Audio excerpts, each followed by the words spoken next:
What's up, PokeMoshPit? My name is Biolizard1 and today I'm going to bring you yet another Wi-Fi battle, and this is a never used match against my good friend RedRoserade.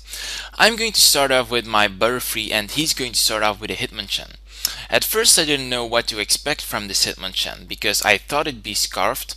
However, this is a life-orbed anti-elite Hitmonchan, something you don't see often every day. So I decided to stay in, trying to get off a sleep powder. However, that doesn't work out. I don't want to get hit in the face with some stab move or an elemental punch, so I decided to switch out into my defensive wall. I decided to set up a reflect, and then I decided to set up a light screen when he switches out onto his Ninetails. That was actually a pretty good move of mine, because now Ninetails can't do a lot against me.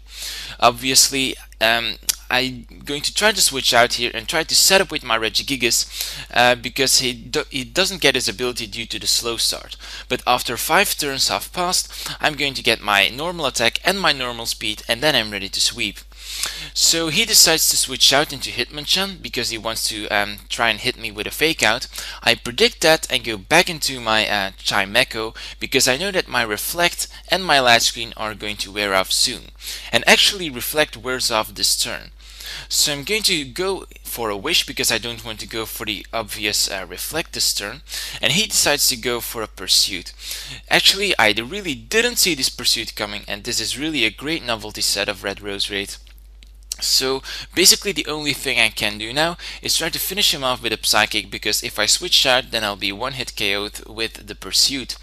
So I did some damage calculations, and on a general choice Scarf Hitmonchan my Psychic would do about 75 to 90% of damage, so I know that I'm going to be able to kill him in one hit at that amount of hit points.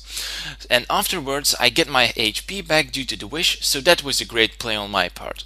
So now he switches back into Ninetails, and this Ninetails really got me puzzled here. He goes for an Attract, and you don't see Attract very often on this Ninetails. So I decided to scout him out a little bit and set up the Light Screen, because the Light Screen will protect me against practically all of Ninetails' attacks. And now I decide to switch into my Regigigas, because after a Light Screen and that amount of hit points, it's easily going to wall Ninetails. He sets up a nasty plot, but realizes that he can't stay in against my Regigigas and switches out into Sandslash, nicely predicting my Thunder Wave there. Now I'm going to go into Butterfree because I was expecting the Stealth Rocks, and after Stealth Rocks my Butterfree wouldn't look very great, but unfortunately for me he goes for a Night Slash, and after the match he told me that this was a Choice Banded Sandslash, something you don't see very often. Here I switch in my Shiftry, and Shiftry was really the man of the match in this game because I thought he'd expect me to go for a Leaf Storm on the Sandslash and switch into Ninetails, but he goes into a Victory Bell, and Victory Bell really doesn't take the Dark Pulse, Life Orb Dark Pulse very well. Then he switches back into Sandslash, taking another Dark Pulse, and then he switches again into Ninetails, who doesn't take the Dark Pulse as well due to a critical hit. And I really want to apologize for this critical hit because, yeah, the game might have been very different if I didn't get that critical hit, because then Ninetails might have been able to use Attract on some of my other Pokemon, meaning that they might get a chance of getting immobilized by Love. But yeah, those are things we'll never know, of course. I'm going to switch back into my Regigigas, that is, and I'm going to go for a Return, which is going to be enough to finish off the Ninetails, luckily for me. Now he's going to go into I'll Eat You, which is his Victory Bell once again, and he's going to go for a Sludge Bomb. And this Sludge Bomb got me puzzled once again, because most of the Victory Bells are aren't specially oriented, but are physically aggressive. However, this one isn't, and that is kind of awesome because a Life Orb Sludge Bomb really nearly killed my Regigigas, and as you can see, surprising your opponent is also a very nice play in the match. Now he decides to go back into Lapras after I finished off the Victory Bell, and he was really hoping that this Ice Shard would have been enough to finish off my Regigigas, but unfortunately for him it doesn't finish him off, and I'm going to be able to get off a Thunder Wave. Thunder Wave is going to lower his speed very much, and I'm going to get off a Confuse Ray, meaning that he'll have to burst through the paralyzation and through the confusion before he can hit me. During this time, I'm going to let my ability do its work, and after 5 turns have passed, I'm going to get my act together, which means that my attack and my speed are going to be returned to their original stats and not going to be halved anymore. This means that return is going to do a ton of damage to this Lapras.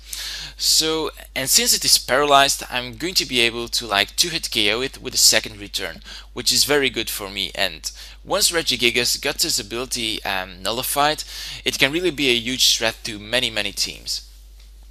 So now he's left with 2 Pokemon if I'm correct, and I'm left with about 4.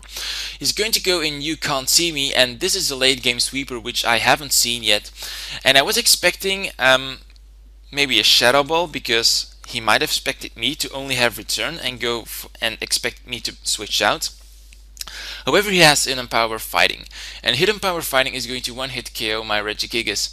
And here I was kind of scared, because if I didn't get my light screen up, and yeah, things wouldn't have been very great for me if that Hunter had like Substitute, because then I wouldn't be able to finish him off with a Sucker Punch, which I have on my Shiftry, which I'm going to reveal later this game. So I'm not going to be one-hit KO'd by the X-Scissor coming from a Choice Banded Sandslash, which just means that this Chimecho is simply a beast. Hunter is going to come in, revenge kill me with a Shadow Ball.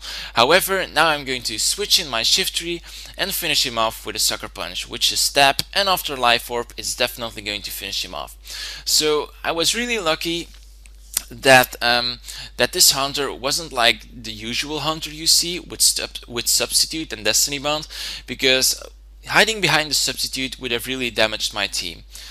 Second game deciding point was the fact that I got that critical hit on Ninetails, and yeah, if Ninetails would have lived longer in this match, then there would have been a slight chance that it would have attracted a lot more of my Pokemon, since a lot of them are male, and being immobilized by love means that you aren't able to attack, and maybe that Ninetales would have done a lot more if it got that immobilization with love stuff.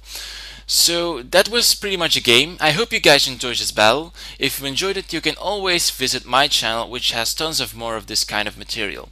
So I hope you guys enjoyed. Once again, don't forget to like, comment and subscribe to the PokeMoshPit, and see you in my next Wi-Fi battle.